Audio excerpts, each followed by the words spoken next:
Hello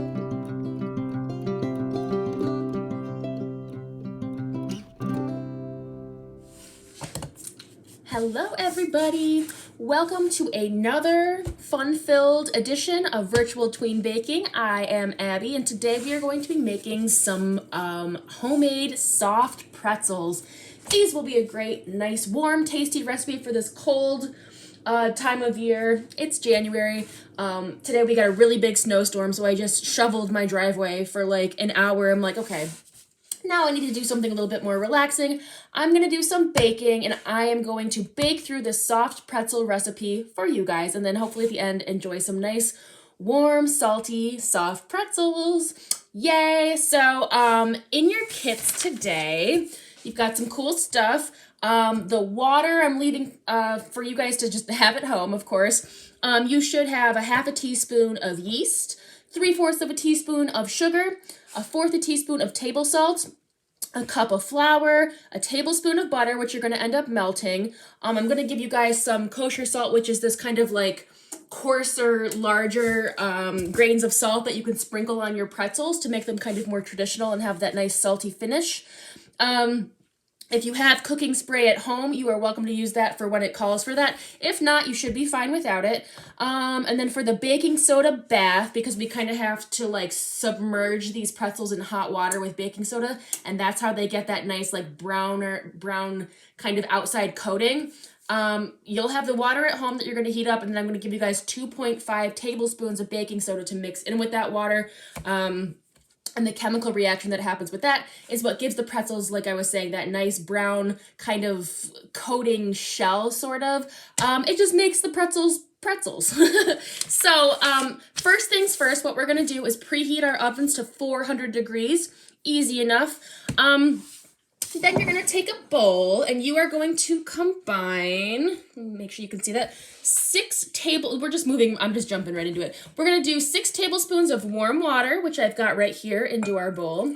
And to that water, we are going to add our yeast. So I've got the yeast here. I'm just going to sprinkle that right in like so. All right, I'm going to give this a little bit of a stir. I'm going to come back in about a minute and we're going to add the sugar and the salt. I will be back. Okay, so the yeast has been sitting in the water about a minute. I'm going to now add my sugar and my 1/4 teaspoon of table salt. So here is my sugar. Put that aside. And here is my 1/4 teaspoon of salt. Make sure you're using the table salt for this step, not that coarse ground kosher salt. And I'm going to continue to just give this a nice stir to kind of get those dissolved in this warmer water. So we're stirring. And it kind of forms this like cloudier mixture here. That's what we're looking for. All right, so moving on to step number 3, we are going to gradually add our flour into this mixture. We're going to mix it with a wooden spoon or a spatula until all the flour is added and the dough is no longer sticky. We're going to form it in a ball and then let it sit. So you can use a wooden spoon. I like a rubber spatula. These work really well. They're a little bit, more non-stick. They're good for working with dough and that kind of thing. So I'm going to take my cup of flour here. And I'm just going to start pouring it in a little bit at a time, getting it mixed in there. So here's a little bit there. And we're just going to stir, kind of start to hydrate that flour with that yeast mixture. And as always, we're kind of scraping the bowl with the spatula or the spoon as we go. And it's definitely getting a little bit thicker. Add a little bit more. And just kind of stir that liquid in there. Try to get any big lumps out. And we're scraping. Make sure there's no flour caked onto the bottom or the sides of this bowl as we go. It's kind of forming now this wetter, like pastier looking mixture. All right, and now we're just gonna add the rest of our flour right in there. A cup of flour total. I'm just going to kind of fold that in the best I can.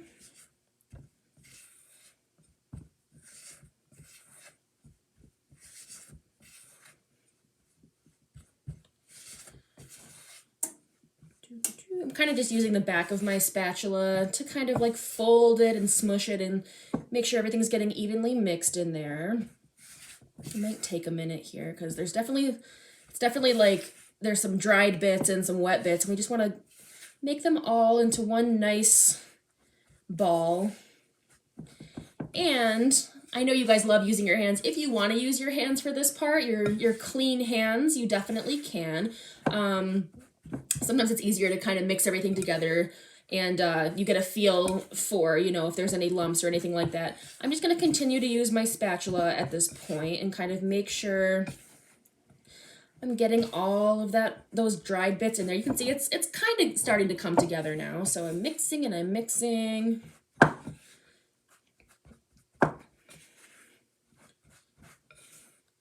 So actually, I am going to kind of use my hand now.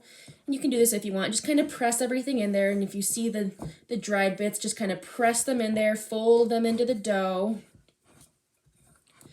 We want to just keep kind of, we don't necessarily need to like knead it, but just kind of make sure everything's incorporated in there. And once we get this into a nice, like smooth, kind of lump-free ball, we're just going to cover it in this bowl for about 10 minutes and let it rest. So I'm almost there. You can see it's kind of coming together. There's still some dried bits here that I'm sprinkling in and kind of just like folding in on itself. Almost there.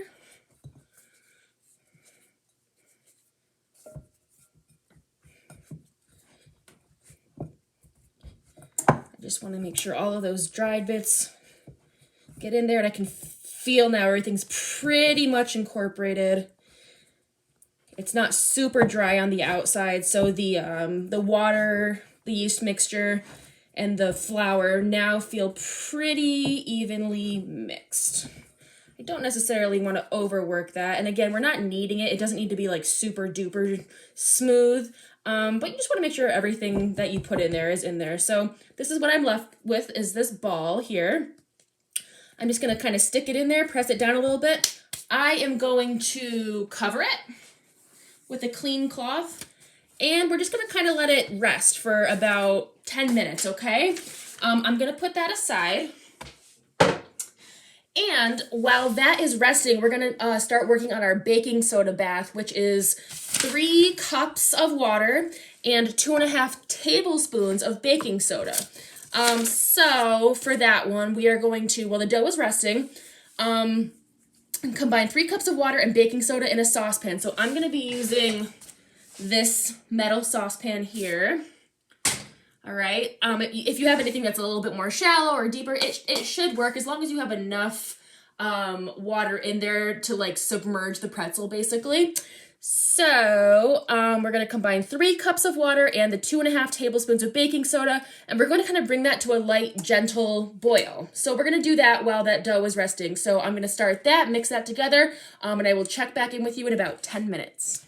Really quickly, so that the water and the baking soda are heating up, I just wanted to say, in the meantime, also, if you wanted to prepare your baking sheet, I have provided for you guys some parchment paper, and you just want to use like a regular flat, medium-sized cooking sheet for this. And like I was saying, if you have cooking spray, you can give this a light spray there, but if you don't have cooking spray, it should honestly be fine. If you wanted to put down a little bit of extra flour or something to keep it nonstick, you can, but the parchment paper is pretty nonstick, so I'm not too worried about it.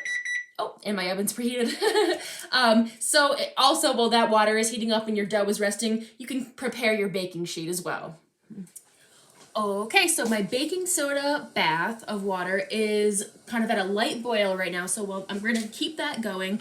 And by the way, that part, definitely, use the adult in your house to help you with that. If you are not, familiar with working with boiling water or anything like that, have somebody kind of watch over and help you with this part, with the baking soda bath. in the boiling water, because that can be a little bit dangerous if you've never, worked with boiling water or anything like that. So just please keep that in mind and be safe. So while that's going, our dough has rested for about 10 minutes. Here it is, nice and soft. I put down a tiny bit more flour on my work surface here. So if you have a little bit more flour at home and you feel like your dough might be a little sticky or something, feel free to do that.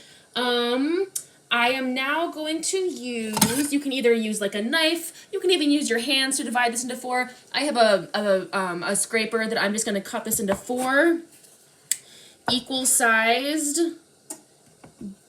pieces, like this, just these little bits. And now we're going to roll each of these out and form them into that classic pretzel shape. So I'm going to do this.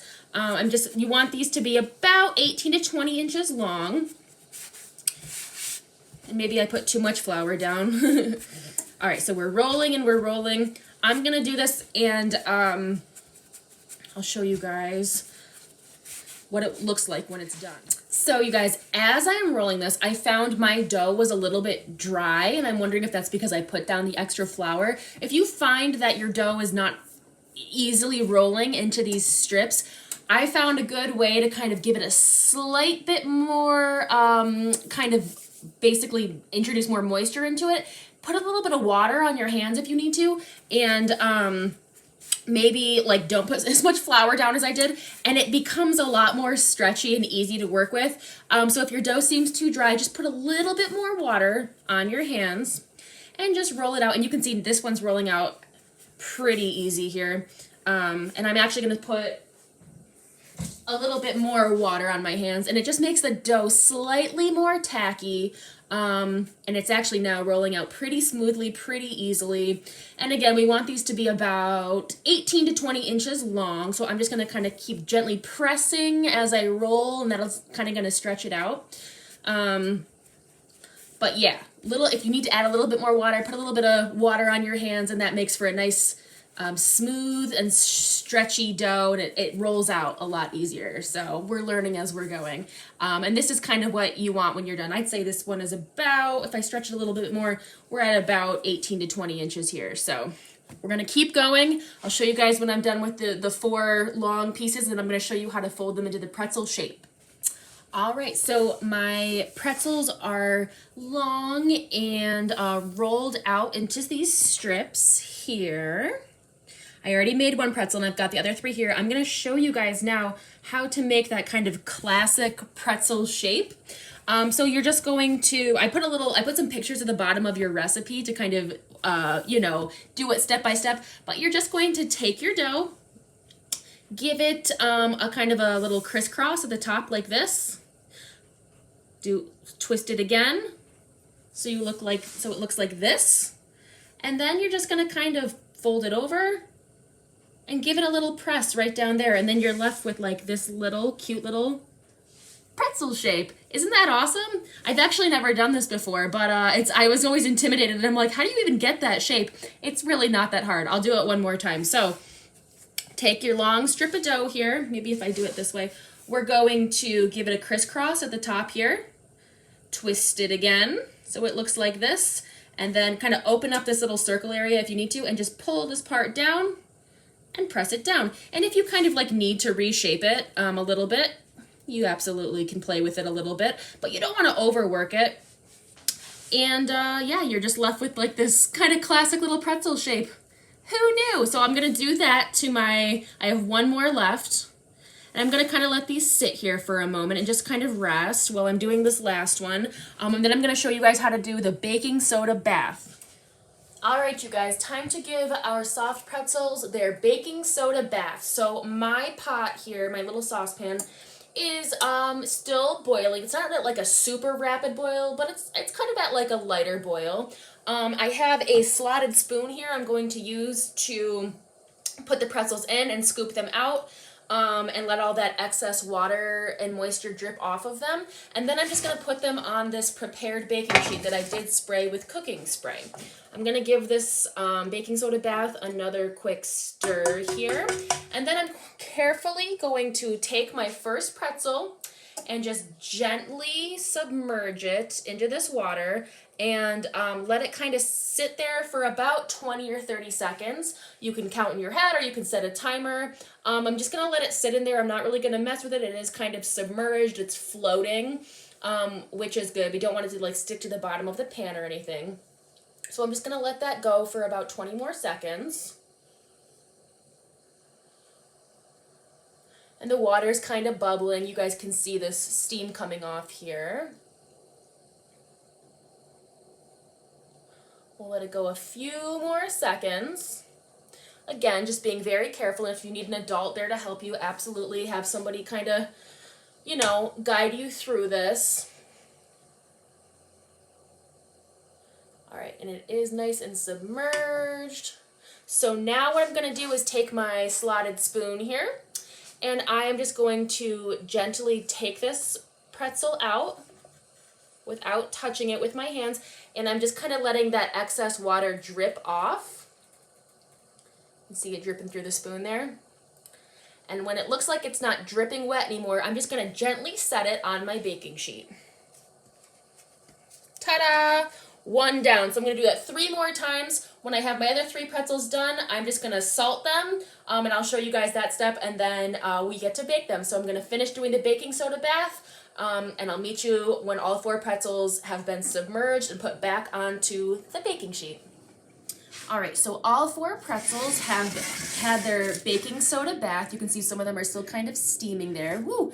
And my baking sheet's a little slippery because I sprayed it with cooking spray. You want to give them, you know, enough space on this baking sheet where they're not gonna, you know, blend together when they bake and puff up a little bit more. So I have them spaced out here. The last thing I'm gonna do before I put them in the oven is take some of that coarser ground kosher salt and just give each one a little sprinkle on top. And we can add more salt afterwards, after we bake them, because we're gonna brush them with butter. And then if you want to add a little bit more salt, you can. I'm just gonna start off with a little bit on each one here. And they have some kind of, their skin on them now after that baking soda bath it's kind of bumpy and like craggly, so we'll see what happens with that as they bake. But a little bit of salt there. They are salted, they had their baking soda bath, so now what I'm going to do is put them in my 400-degree preheated oven for about 10 to 15 minutes or until they are golden brown. So I'm probably gonna start mine at 10 minutes and then peek at it and see if it needs a few more minutes. But I will keep you guys posted on that, and hopefully the next time you see me, I have some nice golden brown, salty, soft pretzels.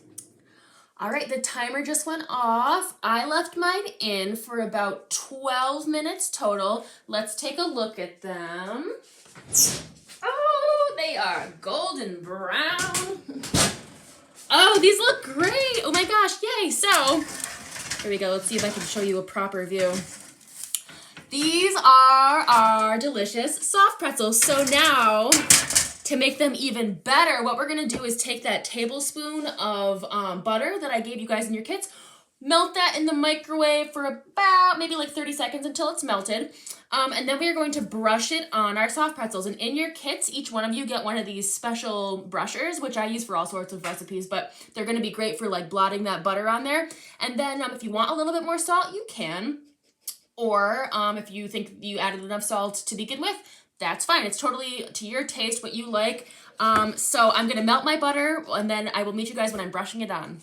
All right, so butter is melted. I'm just gonna take my little brush here and just give each one some little dabs of butter on here. And when you guys are all done with these, I do recommend you can totally eat them plain as is, or you could dip them in like mustard, or some people dip them in like cheese sauce, whatever you have, whatever you want, or just try them plain. And you can use this recipe as like a base. So in the future, if you wanted to make these and put like cinnamon and sugar or that kind of thing, you could make it more of like a dessert pretzel. Some people do like, like cheesy pretzels or whatever. But I recommend just trying it like this way first, the basic old-fashioned pretzel recipe. And then, as you get more comfortable making it, you can try those other add-ons. So these all have their little butter bath now. And guess what? They are totally good to go. Or you could, if you, like I was saying before, if you wanted to add a little bit more salt, you can. I like salt, so I'll do a tiny bit more of a sprinkle, but you don't have to add any more salt. And now they are totally finished. These are our homemade soft pretzels. Can't wait to try them. I hope you guys enjoyed this recipe. I wish you the best of luck, and I would love to see pictures of your finished results. Let me know how they worked for you, and I hope you guys enjoy and get to share them. Thank you for watching this episode of Virtual Tween Baking, and I will see you next month. Bye-bye.